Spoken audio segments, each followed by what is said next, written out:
সজীব ওয়াজেদ জয়, আপনাকে আমাদের অনুষ্ঠানে স্বাগত জানাই। আপনি আমাদের শুভেচ্ছা এবং কৃতজ্ঞতা জানবেন। আমাদের সাথে আরও থাকছে বিএনপির মহাসচিব জনাব মির্জা ফখরুল ইসলাম আলমগীর রয়েছেন রাজশাহী থেকে। জনাব মির্জা ফখরুল ইসলাম আলমগীর, আপনাকে স্বাগত, শুভেচ্ছা এবং অনেক কৃতজ্ঞতা আমাদের সাথে যুক্ত হওয়ার জন্য, আমাদের অনুষ্ঠানে আসার জন্য ধন্যবাদ। আপনাকে আন্তরিকভাবে ধন্যবাদ। আমি যে প্রশ্নটি করতে চাই সেই প্রশ্নটি হচ্ছে যে অনেকের মানে শুরুর প্রশ্নটি সেটি অনেকের প্রশ্ন। আমাদের আসলে অনেকগুলি প্রশ্ন আছে আপনার কাছে। আপনার যে প্রশ্নের জবাব আপনি যেভাবে দিতে চান সেভাবে দিবেন, না দিতে চাইলেও আমরা দিব, মানে আমরা এটা নিতে পারবো, এত অসুবিধা নাই। আমাদের প্রথম যে প্রশ্ন সেটি হচ্ছে যে আমরা দেখেছি যে 5ই আগস্টে ক্ষমতার পট পরিবর্তনের পরে শেখ হাসিনা পালিয়ে যাওয়ার পরে তিনি ভার্চুয়ালি একটি জায়গায় তার পরদিনই ভার্চুয়াল বক্তব্য দিয়েছিলেন, বিভিন্ন অনুষ্ঠানে অনলাইনে সক্রিয় থাকছেন, বক্তৃতা দিচ্ছেন। দেশের পক্ষ থেকে এই দাবি আছে তাকে দেশে আসার, দেশে ফেরা উচিত, মানে সে সময়টা কখন হতে পারে? ওনার উদ্দেশ্য হচ্ছে অতি শীঘ্রই বাংলাদেশে ফিরে যাওয়া, রাজনীতি করার জন্য তিনি চান বাংলাদেশে ফিরে যেতে। এখন যেহেতু আমাদের দলকে আবার সংগঠিত করতে হচ্ছে, এটা তিনি করছেন। তিনি ভালো আছেন, তিনি এখন দিল্লিতে আছেন। আমার বোন ওনার কাছে আছেন, আমার বোন তো দিল্লিতে থাকেন। তিনি ভালো আছেন, তবে অবশ্যই ওনার খুবই মন খারাপ। তিনি খুবই দুঃখিত যে দেশের জন্য ওনার বাবা জান দিয়েছেন, আমার পুরো পরিবার জান দিয়ে হারিয়েছে।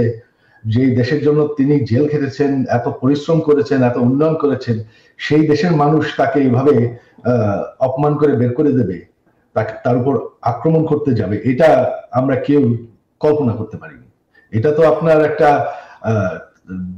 তারা যে দাবি করছে যে এটা গণতান্ত্রিক আন্দোলন, এই মানুষ হত্যা করা, পুলিশের উপর হামলা করা, প্রধানমন্ত্রীর উপর হামলা করা, প্রধানমন্ত্রীর বাড়ির উপর হামলা করা, যা সবকিছু জ্বালাও পোড়া করা, লুটপাট করা, এটা তো কোনো আন্দোলন নয়, এটা তো হচ্ছে মব, এটা তো হচ্ছে সন্ত্রাস, জঙ্গি। বর্তমানে তো আপনারা দেখতে পাচ্ছেন যে এখন তো বাংলাদেশে যেভাবে সংঘর্ষ চলছে, জ্বালাও পোড়াও চলছে, তখন আপনার এটা শুরু হয়ে গেছিল এবং তারা সিদ্ধান্ত দিয়েছিল যে তারা গণভবনকে হামলা করবে। তখন তিনি কিন্তু দেশ ছাড়তে চাননি। আমরা পরিবার থেকে তখন ওনাকে কনভিন্স করলাম যে না, এরা শুধু প্রোটেস্টার না, এরা তোমাকে হত্যা করে ফেলবে, তো তোমার দেশ ছেড়ে যেতেই হবে। সরকার পতন হওয়ার আগের থেকে আওয়ামী লীগের নেতাকর্মীর উপর বিভিন্ন জায়গায় ঢাকার বাইরে এবং ঢাকার ভিতরেও হামলা চলছিল, তাদের কয়েকজনকে হত্যা করা হয়েছে। তো এখানে যে শুধুমাত্র সরকারের দোষ দেওয়া হয়, আওয়ামী লীগের দোষ দেওয়া হয়, সেটা ঠিক না। এখন তো দেখা যাচ্ছে আওয়ামী লীগ নাই, আওয়ামী লীগ সরকার নেই, তবে নির্যাতন তো চলছে। আমাদের সকল মন্ত্রীদের বাসা জ্বালিয়ে দেওয়া হয়েছে, বঙ্গবন্ধু মিউজিয়াম পর্যন্ত জ্বালিয়ে দেওয়া হয়েছে, যেখানে জাতির জনক বঙ্গবন্ধু এবং আমার পুরো পরিবারকে হত্যা করা হয়, যেটা একটা মিউজিয়াম ছিল, সেটাকে তারা পুড়িয়ে ফেলেছে। আমাদের নেতাকর্মী কয়েকজন এমপি মারা গিয়েছেন, অনেক নেতাকর্মীকে হত্যা করা হয়েছে।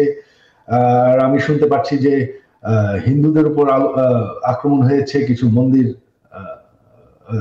পুড়িয়ে দেওয়া হয়েছে। তো এই সংঘর্ষ তো আগে থেকেই শুরু হয়ে গেছিল। এটা তো এখন তো আমাদের সরকারের দায়ী নাই, আমাদের আওয়ামী লীগ তো এখন আর এই সংঘর্ষের জন্য দায়ী না।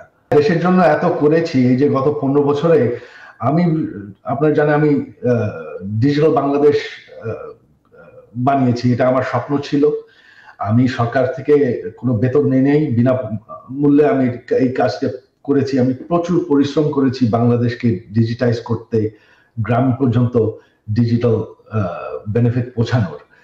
তারপরে যদি বাংলাদেশের মানুষ, এই যে উন্নয়ন আমরা করেছি, তারপরে যদি বাংলাদেশের মানুষ আমার পরিবারের সাথে এরকম করে, তাহলে আমাদের আর কিছু বলার আর করার নেই। আওয়ামী লীগ মরে যায়নি, আওয়ামী লীগ হচ্ছে বাংলাদেশের সব থেকে পুরাতন দল। সবাই যে মনে করে যে আওয়ামী লীগের পপুলারিটি নাই, দেশে আপনার 17 কোটি মানুষ, 17 কোটি মানুষের মধ্যে এখনো আপনি যদি নিরপেক্ষ নির্বাচন হয়, আমি জানি আওয়ামী লীগ ভোটে জিতে আসবে। হ্যাঁ, 100% ভোট কোনোদিন কোনো গণতন্ত্রে কোনো সরকার পায় না। আমাদের বিরুদ্ধে যারা ভোট হেরে গেছে বা তারপর তো বয়কট করেছি, হ্যাঁ, এদেরকেই আপনি দেখেছেন যারা আওয়ামী লীগ বিরোধী। তাদেরকেই দেখা গেছে। তবে আওয়ামী লীগের যারা সমর্থক তারা কিন্তু দেশে আছে।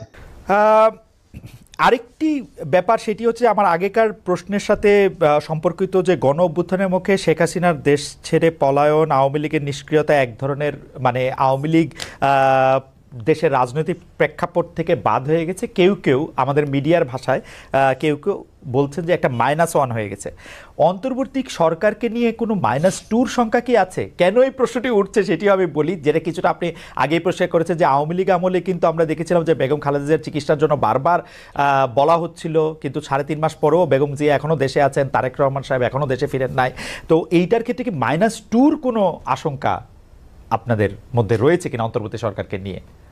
এই -2 তো এসেছিল আপনার 1/11-এ। এখন আপনার এই -2 কোনো সমস্যা নেই। কারণ হচ্ছে যে আমরা আগেই বলেছি, আমি গতকাল একটা ইন্টারভিউতে বলেছি যে বিএনপিকে এখন আর কেউ মাইনাস করতে পারবে না। এক, 2 নম্বর হচ্ছে আওয়ামী লীগ যদি নিজেরা মাইনাস হয়ে গিয়ে থাকে তো সেটা তো আওয়ামী লীগ হয়েছে, কারণ সে দেশেই নাই, তার নেত্রী পালিয়ে গেছে। সুতরাং আপনার এই জায়গাতে তো তারা নিজেরাই চলে গেছে। এখানে একটা জিনিস আমাদের সবসময় মনে রাখতে হবে যে রাজনৈতিক দলটি পলিটিক্যালি ব্যাংক্রাফট হয়ে যায়। আওয়ামী লীগ তো এখন আসলে পলিটিক্যালি ব্যাংক্রাফট একটা রাজনৈতিক দল। আমি আগে থেকেই বলছিলাম কথাটা আর কি। তার কোনো রাজনীতি নেই, সে ক্ষমতাকে এমন ভাবে ব্যবহার করেছে তাদের ব্যক্তিগত স্বার্থে, দলীয় স্বার্থে না, প্রত্যেকের ব্যক্তিগত স্বার্থে। They have minted money like anything. দেশকে তারা একেবারে ফোকলা করে দিয়েছে এবং সেই দেশকে ফোকলা করে দিয়ে পালিয়ে গেছে। যদি এই মুহূর্তে নির্বাচন হয়, যেটি আসলে বিএনপি যৌক্তিক সময়ের মধ্যে নির্বাচন দাবি করছেন, তাতে বেগম খালেদা জিয়া কি প্রার্থী হবেন, বা বিএনপি সংসদ নেতা বা প্রধানমন্ত্রী হিসেবে কাকে চাইতে পারে, চেয়ারম্যান নাকি ভারপ্রাপ্ত চেয়ারম্যান? এখানে এই মুহূর্তে এখনই আমাদের এই প্রশ্নগুলো নিয়ে আমরা আপনার কাজ করছি না, কারণ আমরা এখন আমাদের সামনে যে সবচেয়ে বড় চ্যালেঞ্জ সেটা হচ্ছে যে আপনার এই ইন্টারিম গভর্নমেন্টের কাজগুলো তারা যেন শেষ করতে পারে, অর্থাৎ যে সমস্ত সংস্কারের বিষয়গুলো আছে সেই সংস্কার যে কয়েকটা আপনার খুবই নির্বাচন কেন্দ্রিক এবং প্রয়োজনীয়, সেই সংস্কারগুলো করে নির্বাচনের কথা আমরা বলছি। এবং আমরা মনে করি যে এটা আপনার যথা সময়ে সেটা অনুষ্ঠিত হবে। এবং দেশনেত্রী বেগম খালেদা জিয়া তো আমাদের পার্টির চেয়ারপারসন, এবং তিনি যদি নির্বাচন করতে সক্ষম হন শারীরিকভাবে তাহলে অবশ্যই তিনি নির্বাচন করবেন। অন্যদিকে যেমন তারেক রহমান সাহেব আমাদের দলের ভারপ্রাপ্ত চেয়ারম্যান এখন আছেন, এবং তিনিও নির্বাচন করতে চাইলে তিনিও নির্বাচন করতে যদি চান সেটা উনি করতে পারবেন, যে কটা সিটি তিনি করতে চান। তো এই নিয়ে কোনো সমস্যা নেই। সুতরাং খালেদা জিয়া নির্বাচন করলেন, প্রধানমন্ত্রী হলেন, বা তারেক রহমান সাহেব নির্বাচন করে প্রধানমন্ত্রী, এটা নিয়ে কোনো সমস্যা নেই। এই ব্যাপারে পার্টিতে আমাদের কোনো সমস্যা আছে বলে আমি মনে করি না। কেউ কেউ এরকম ইঙ্গিত করছেন যে বিএনপি আসলে এই মুহূর্তে নির্বাচনের জন্য আসলে চাপ দিতে চাচ্ছে, সরকারকে চাপ দিচ্ছে, তার ফলে সরকার একটু আনস্টেবল হচ্ছে।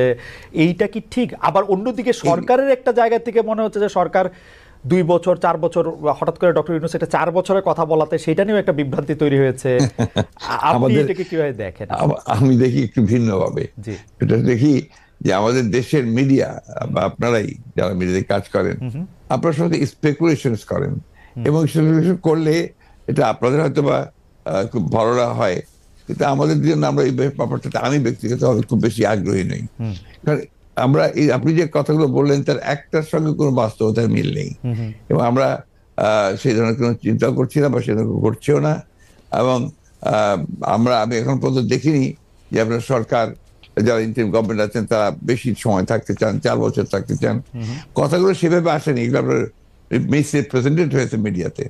আর দ্বিতীয়ত আমরা যেটা বলছি, আমরা বলছি যে আমরা চাই যে আপনার একটা যৌক্তিক সময়ের মধ্যে সংস্কারগুলো হয়ে গেলে আমরা অবশ্যই নির্বাচনে যেতে চাই।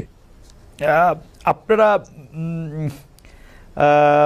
যৌক্তিক সময়টা, মানে হ্যাঁ আমাদের দোষ আছে জনাব মির্জা ফখরুল ইসলাম আলমগীর, আমরা ঠিকই, আমি দোষের কথা বলছি না, আমাদের কথা বলছি যে মিডিয়া আপনার স্পেকুলেট করেন, স্পেকুলেশন মিডিয়া করতেই পারে, কিন্তু আমরা যেটা বাস্তবতা আমি আপনাকে সেটাই বলছি।